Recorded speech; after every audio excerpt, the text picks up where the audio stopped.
but they I were always still.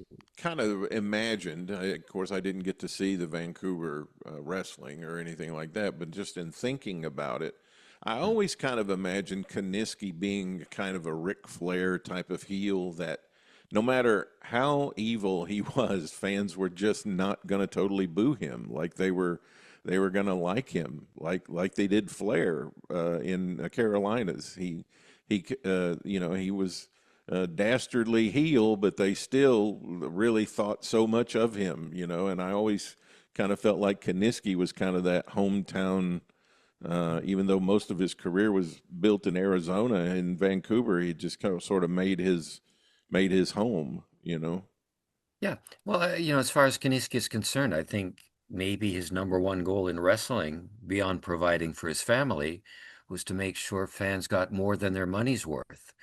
And I think people realized he made a great effort to put on a great show, and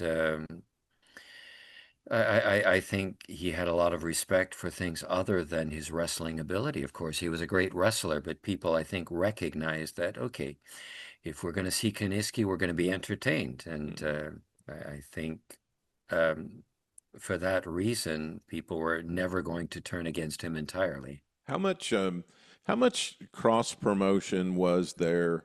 I noticed in your Pacific Northwest book that I just finished, there was often cooperation with Don Owen in Portland with a lot of promotions. Did the Vancouver promotion do that also?